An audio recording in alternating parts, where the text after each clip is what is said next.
Hello, and welcome to this workshop video all about media I think will help you on your happiness journey.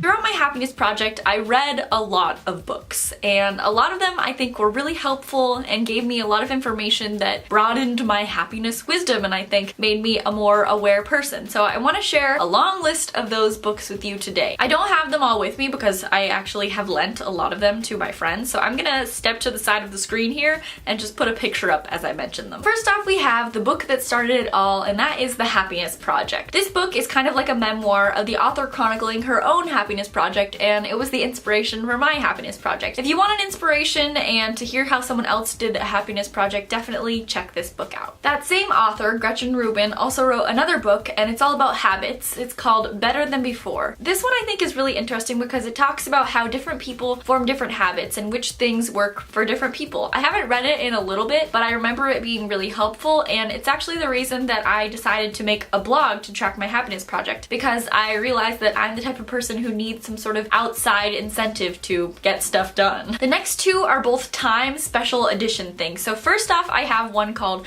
The Science of Happiness, and this is about the science of happiness. It's short, it's like a magazine style, so it has articles, pictures, and graphics. It's really, really good. You can order it on Amazon. Oh, by the way, I'll have all of these linked down below, probably like an Amazon link, so that you can click and buy them if you would like to. But The Science of Happiness has a lot of scientific information that was useful when I was making my research paper. And then the other one is the Time Special Edition all on mindfulness. I read this earlier on this year, I think actually right before I started my gratitude and mindfulness month. Again, it just goes in depth about the things that mindfulness can do for our lives and how to be more appreciative and mindful and aware and grateful. And I really, really loved both of these. The way they're formatted is very aesthetically pleasing. Next up is a book I actually read for my junior paper, and it's called The Power of Habit by Charles Duhigg. I'm pretty sure he's a New York Times writer, or he was at one point, but this book is all about the science of habits and sort of the psychology in your brain, but also about the habits of things like sports teams or big businesses or how marketing works. I thought that this book was intensely interesting, not only for the psychological aspect that I used in my project, but also for the big world examples of how habits and changing habits and integrating habits into our lives can affect so much. It's mainly about something called the habit loop, which is how habits are sort of developed in our brains, and I'd highly recommend checking it out. This next book is a good crash course into the law of attraction, and it's called The Secret. Now, I'm gonna be honest, the book is kind of like a weird cover and the inside is a little culty. There's also a documentary that was on Netflix at one point. Again, it's all a little culty and weird, but it has good basic information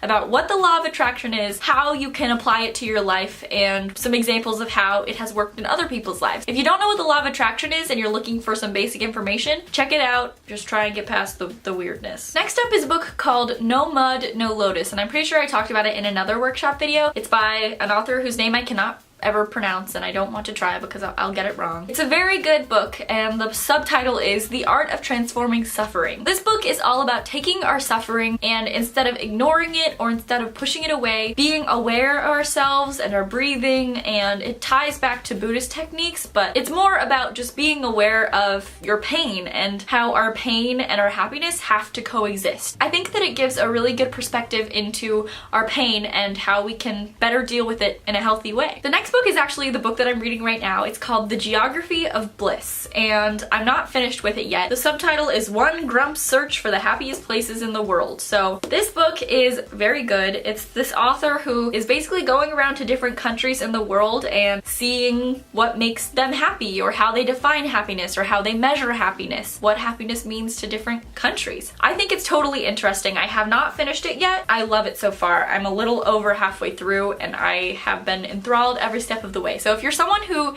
is interested in happiness and culture, definitely check this book out. My core teacher Jerry actually recommended it to me, so hello Jerry, if you're watching this, thank you for the excellent book recommendation and for letting me borrow your book.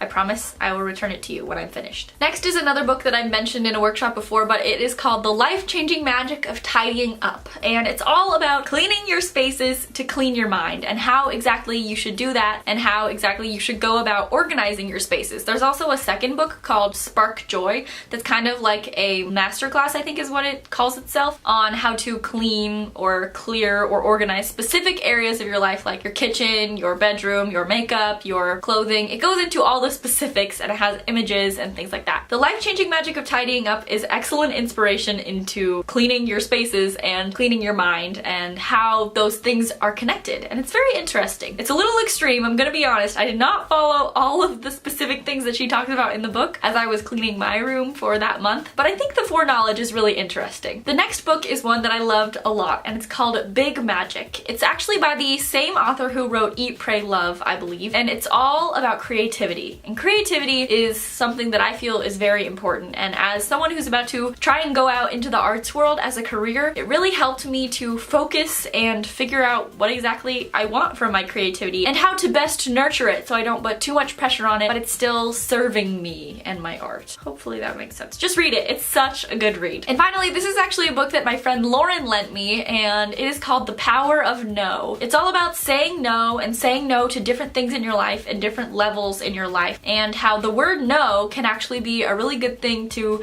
help protect you and bring you happiness. No is not always a bad thing. And sometimes in this day and age, it's hard to say no because we all want to be able to help and accomplish and do as much as we can, but sometimes we have to say no for our happiness, whether that's no to people, to media, to an activity. Just saying no is not a bad thing. This is Cassie a little bit later on in the filming day, but I just realized that I forgot to mention the book You Are a Badass, and it's one of my favorite books. It's so incredible. It's about the law of attraction, it's about self-love, it's just about believing in yourself and believing in your awesomeness. If you're gonna read any book in this video, start with that one because it's one of my favorites. Please read it and stay tuned to my happiness workshop.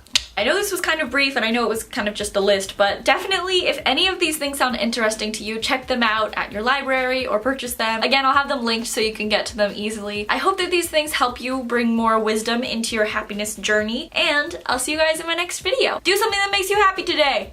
Okay, bye!